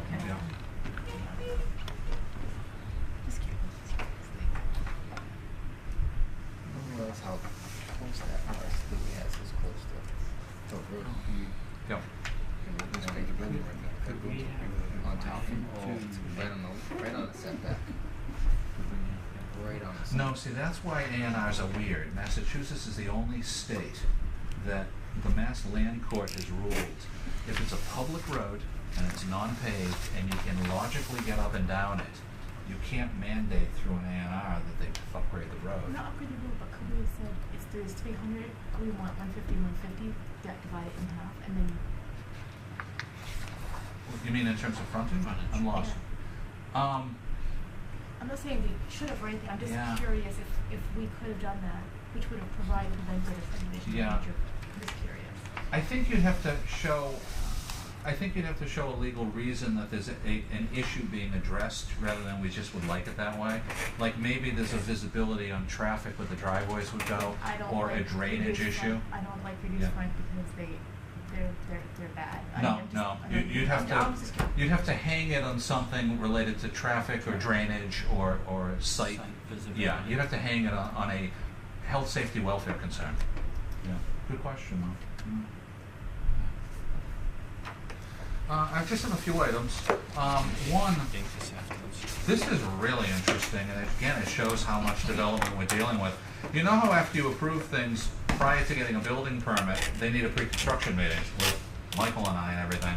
We had a request last Tuesday from Zero Point Development, Brendan, to schedule 8 for 8 projects that you have approved, and he's ready to roll to building permit on all of them this season.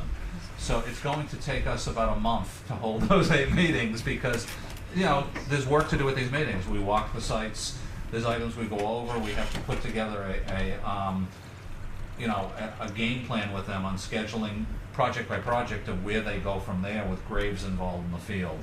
So over the next month or so, 4 to 5 weeks, we will issue 8 pre-construction. I'll write to Kurt and to 0 Point, and that will lead the season to 8 new building permits. And so far what I've seen is the commercial solar building permit application fees range from 20 to 40,000. So you're suddenly seeing this windfall from the development boom that's gonna hit right now. And it just shows everything you've been telling everybody in the community and government is real about what's happening. On a lower level, Jane and I were talking today, the percentage of the fees that we get that go into the general fund, for years they range from 5 to 7,000. Last year, by June 30th, it went a little over 10,000. And when we went to FinCom, I mentioned when we were all there a few months ago, it's going up. And Jane showed me today that as of today, we have another month to go. We've hit 14,493, and stuff is still coming in. That covers the planning board's budget annually for non-salary operational and then some. It just shows that reflects the skyrocketing development we're seeing. It's having a positive financial impact across the And board. again, backs up the increase, the return of hours that you, so. The return of hours, the budget, all of that, it just shows need, and it shows there is at least a percentage, funding through what comes in. Absolutely.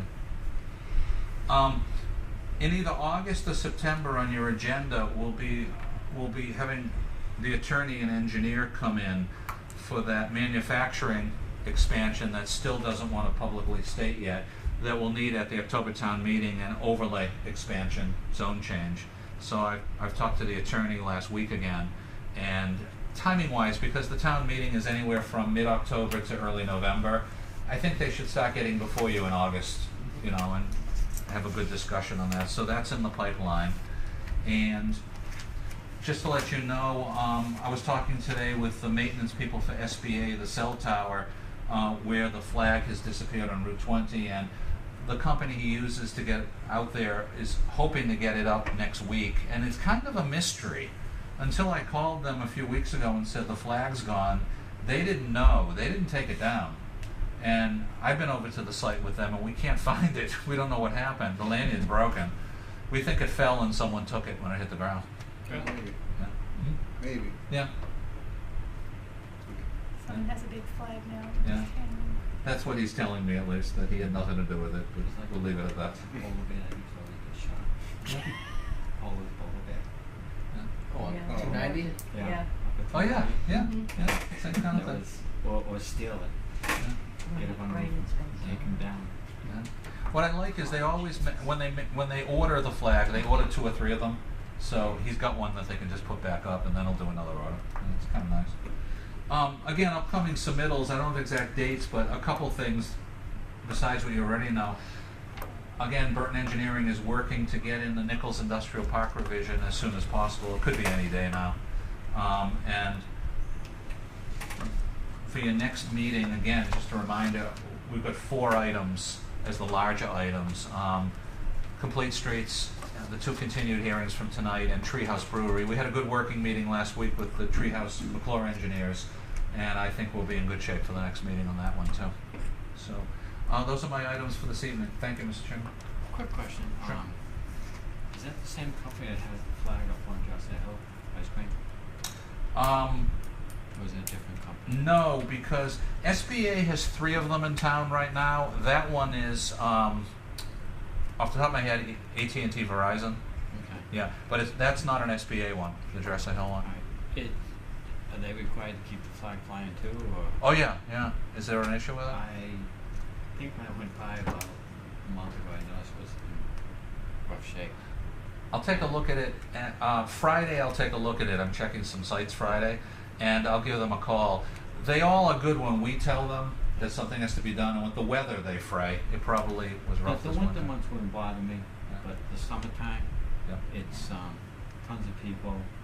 It'd be great to have the flag flying in the summertime. Yep. Winter, there's nobody up there, and the wind is brutal. I'm glad you told me. I do check it from time to time, but I haven't checked that one for a while, and I'll double check so I can tell them what I see, although I'm sure you're 100% accurate, and then I'll give them a call in the next couple days. Absolutely. These companies are really good because they have to do it all over the country. We have 3 companies that own the 5 in town right now, and they're all national companies. And it's like a chess game.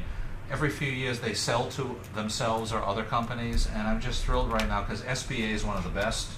And as of last year, they bought out 2 more, and they own 3 of our 5 right now. We haven't seen a building permit applied for yet for the 6th one that's down on the Hilka property. Yeah. Yeah. But I know that they're going to do it because it's a dead zone and the company Right. wants to. Thanks. Any other items? For me. Any questions from the board? Motion to adjourn?